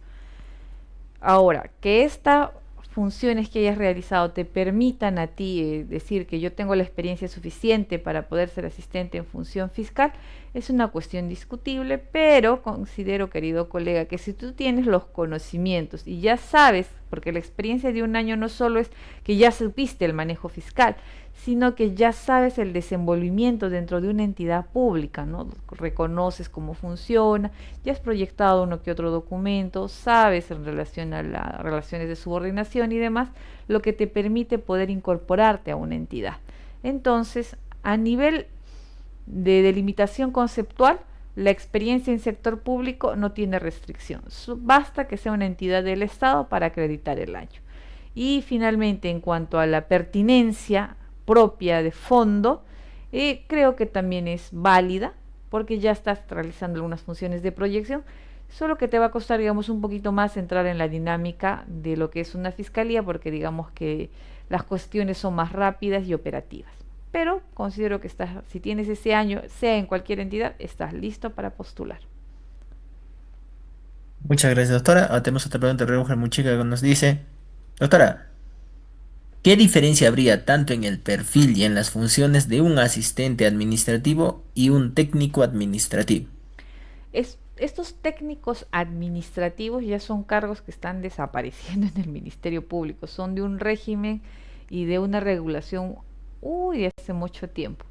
Los despachos corporativos ya no están integrados por técnicos administrativos. Tenemos analistas, asistentes administrativos, hasta abogados. Ya a cargo de abogado también se ha generado dentro de los perfiles. Pero los técnicos administrativos hace mucho tiempo formaban parte del régimen 276, ¿no? Y estaban más relacionados a las dependencias administrativas, ¿no? Potencial humano, gerencia general, OREF, escuela del ministerio, ¿no? No necesariamente vinculados con la función fiscal. Muchas gracias, doctora, por su pregunta, bien sucinta. Asimismo, doctora, nos pregunta otro, Coronado. Dice, ¿cómo se hace para reconstruir una carpeta fiscal cuando ésta se pierde y qué responsabilidades administrativas o penales tiene esto? Primero, la custodia de la carpeta fiscal, no se olviden que es del asistente en función fiscal. Ahora, no solo pueden ser circunstancias de pérdida, extravío. A veces ha habido circunstancias en que se han inundado las fiscalías, las carpetas se han remojado y se ha perdido toda la información. En una fiscalía, me acuerdo cuando estaba el tema de los huaicos allá por Lima Este, se llevó el huaico a las carpetas. Entonces se debe disponer una reconstitución de la carpeta fiscal. Por ello es importante el SGF. El SGF es el backup de lo que fue la bitácora de esta carpeta.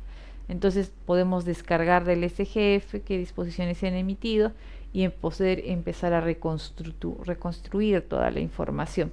Porque recuerda que nosotros recopilamos información de entidades públicas y demás, ¿no? Entonces se puede reconstruir.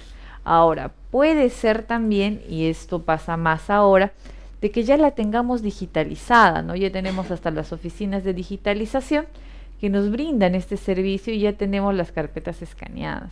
Entonces ahí ya va a ser más fácil el proceso de reconstitución. Ahora, eso te va a generar responsabilidad administrativa. En los primeros ejemplos donde ha sido un tema de catástrofe y demás, no. Pero si ha sido un tema, donde, digamos, donde estás en la oficina y de repente se te perdió la carpeta y no la encuentras, sí va a haber responsabilidad funcional, porque estaba dentro de tu deber su custodia. Y si se te extravía así, porque tú perdiste el control de tus carpetas fiscales, entonces sí vas a responder administrativamente. Ahora, penalmente será en la medida de que, por ejemplo, no se haya perdido, no se haya extraviado por una negligencia funcional, sino algo intencional, ¿no? Eliminar evidencia, beneficiar con este acto de desaparición a algún investigado, ¿no? Y ahí ya vamos a entrar en actos incluso de encubrimiento de hechos delictivos. Muchas gracias, doctora. No habiendo más preguntas, doctora. A ver, vamos a buscar. Listo. Sí, doctora, no habiendo más preguntas. En nombre de Juris.p y de todos los asistentes, quiero expresar mi más sincero agradecimiento a la doctora Noelia Mengoa Quispe por su magnífica presentación sobre manejo y reglamento de la carpeta fiscal. Ha sido un verdadero honor, doctora, tenerlo como siempre en nuestra sala de Juris.p y le deseamos el mayor de los éxitos en su camino profesional. Asimismo, doctora, puede despedirse de su público que ha estado muy atento y con sus preguntas. Listo, muchas gracias, queridos colegas. Felicito que un viernes por la noche estemos conectándonos para capacitarnos, para formarnos y para crecer en conocimientos. Nuevamente agradezco y felicito siempre la labor de Juris, que tiene un gran camino desarrollando en la marca académica que ya va trascendiendo, digamos, de estudiantes, profesionales y demás. Los invito a todos los colegas a seguir participando de los cursos que Juris tiene para ustedes a nivel de diplomados, cursos y también da circunstancias de conferencias gratuitas. Estén atentos a tus plataformas y seguro nuevamente nos estaremos encontrando en otro de sus grandes cursos que tiene este instituto. Pasen un buen fin de semana. Bendiciones para todos. Muchas gracias, doctora. Asimismo, a todos los participantes, colegas, aquellos que aún que deseen la certificación de este evento académico, lo pueden realizar. Solo de este evento académico, solo sobre el manejo del reglamento y la carpeta fiscal, lo pueden